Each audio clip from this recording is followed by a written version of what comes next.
Sur la côte marocaine, la ville d'Essaouira et ses remparts datant du XVIIIe siècle. Dans la Médina, on trouve un artisanat riche, un savoir-faire millénaire. Marqueterie en bois de tuya, articles en raffia, mais aussi bijoux berbères. On a les poignées ici, tout argent massif 925, ça c'est la gravure, c'est les fleurs de Mogador, et ça c'est ambre. Dans ce centre de bijouterie artisanale, une véritable caverne d'Ali Baba.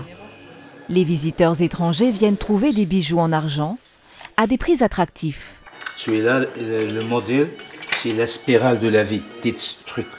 C'est la spirale de la vie. C'est mix, femme et homme. Ces bijoux sont vendus en fonction de leur poids, de la qualité de l'argent et de leur finition. Si certains clients n'ont pas d'idée précise en tête, prendre un souvenir pour ma petite filleule. Je vais graver son prénom. Voilà. Alban. Alban. D'autres sont à la recherche de bijoux traditionnels avec des symboles berbères. Des symboles censés protéger celui ou celle qui le porte contre le mauvais œil. Nous cherchons un cadeau pour notre fils qui aura bientôt 1 an. J'aimerais un collier avec une main de Fatma pour le protéger.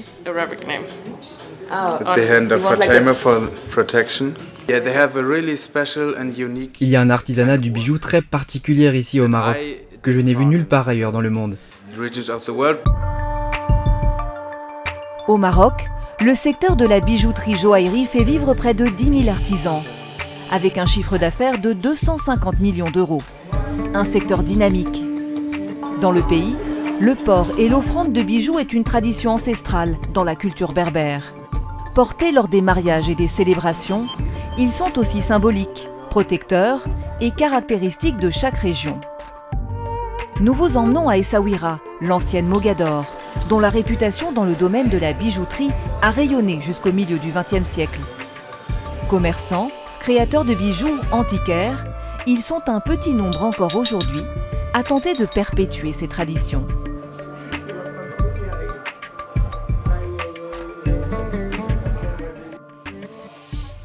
Retour au centre de bijouterie artisanale Mahalem Ali. Yassine est le maître des lieux. Ce centre appartient à sa famille depuis 3 générations. À côté du magasin, l'atelier où les bijoutiers sont en plein ouvrage. On fabrique ici l'argent avec 3 styles. On va commencer avec Ma'allem Abdelhaq, c'est le maître de l'émail. Il fabrique des bijoux émaillés. Là, on a le Ma'allem Abdallah, c'est le chef d'atelier qui est spécialisé dans la fabrication du bijou en filigrane. Le filigrane, une technique emblématique d'Essaouira, qui consiste à étirer puis à enrouler des fils d'argent pour obtenir des pièces similaires à de la dentelle ou à une broderie. Un travail d'orfèvre. Ces pièces peuvent mettre 10 jours pour être fabriquées. Le filigrane, avec ses 2 sortes, filigrane normal et le filigrane royal.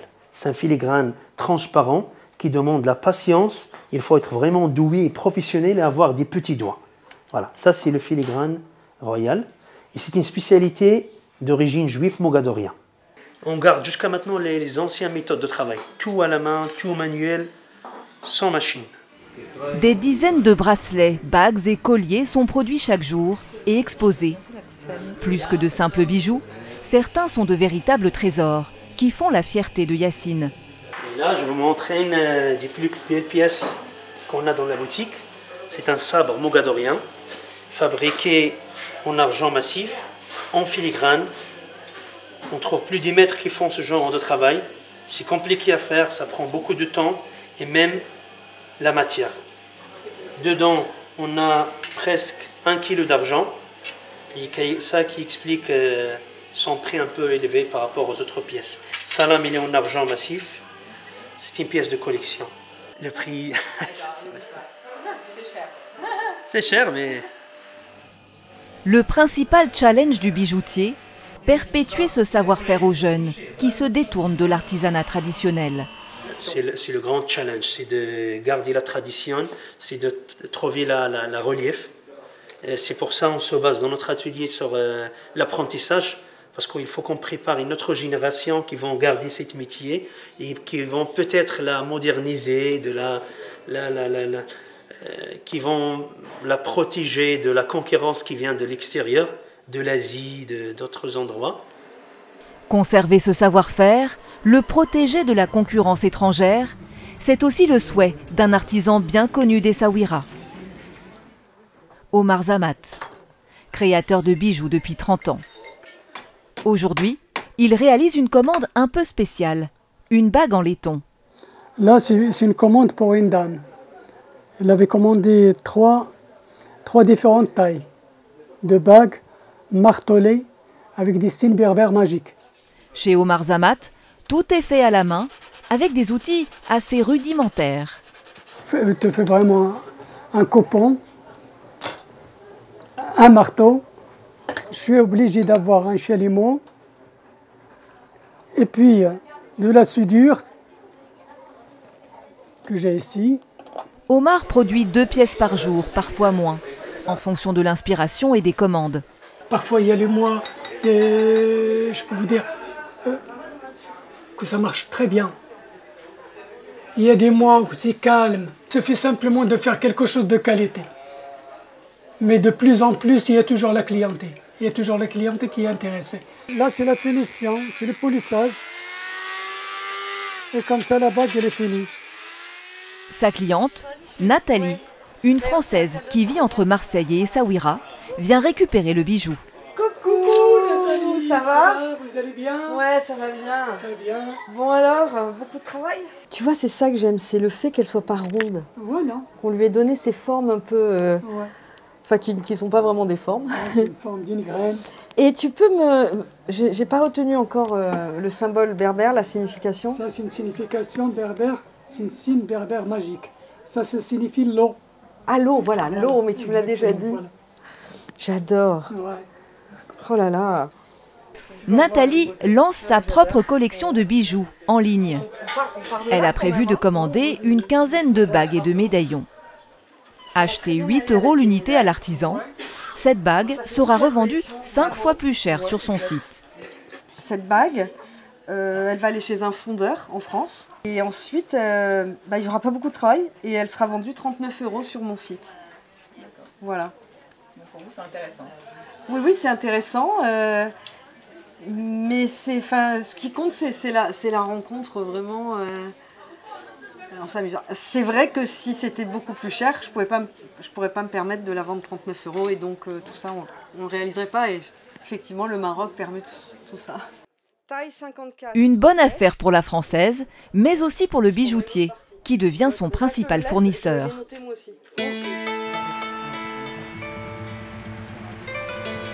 Le Maroc et les bijoux, une longue histoire qui a commencé il y a des siècles. Des bijoux mêlant coutumes berbères, influences islamiques et juives et apports des anciennes dynasties marocaines. C'est cette diversité et cette richesse que traque Zarwal, antiquaire à Essaouira. Depuis des années, il voyage à travers tout le Maroc pour y dénicher des pièces rares et de collection, principalement en argent. Par exemple, l'émail, je vais vous montrer comme ça, cette bout-là, c'est un bijou émaillé qui vient d'origine de Tiznit. Ça, c'est des fibres qui sont travaillées par des juifs, tu vois, par exemple. Ça, tu vois, ça s'appelle Taouka. Ça, c'est des bijoux juifs, tu vois, qui viennent de la région de Taroudant. Chaque région a ses bijoux, c'est différent. Le temps qu'on voit un bijou, on dit, voilà, telle région. C'est ça le charme de le bijou. Chaque bijou de chaque région, il a un travail particulier, tu vois. Chez Zarwal, on comprend mieux la fonction première de ces bijoux. Portés en parure lors de mariage, offerts aux femmes en guise de dot, ils ont longtemps servi à refléter le rang social et l'identité. Le poignard pour l'homme, la fibule pour la femme. Tu vois la forme de la tête de Billy, tu vois, c'est une fibule d'origine d'Essaouira. Ça te montre comme ça, dans un tissu, voilà, pour tenir les vêtements, comme ça, pour tenir les châles. Tu vois? C'est pour tenir les châles. Cette pièce n'a pas de prix. L'antiquaire l'a acquise grâce à une méthode bien particulière. Ça, on fait des échanges avec des gens qui ramènent ça, on fait des trocs. Tu vois, les gens qui ont des bijoux, qui vont vendre les anciens, ils achètent les neufs. C'est ça le charme de commerce chinois. Ils vendent les anciens, ils achètent les neufs. Ou bien Des bijoux acquis grâce au troc, dont certaines pièces sont estimées à plusieurs milliers d'euros. Pour revendre ces bijoux à des clients, principalement des collectionneurs, tout réside dans l'art de la négociation. Et qu'est-ce que vous pensez de la fibre berbère ici, Saouira? Les pièces ça coûtent cher, ça devient rare, et l'acheteur ne donne pas le prix qui ça vend. Malgré les difficultés, cet antiquaire passionné continue de rechercher d'autres bijoux pour étendre sa collection. Pour conserver ses trésors, quoi de mieux qu'une boîte à bijoux? Ces boîtes, en bois de tuya, sont l'une des spécialités des Saouira. Un bois dur et luxueux. Mustapha est l'un des derniers artisans de tuya à Essaouira. Dans son atelier, il fabrique des boîtes qui abriteront bientôt les plus précieux écrins.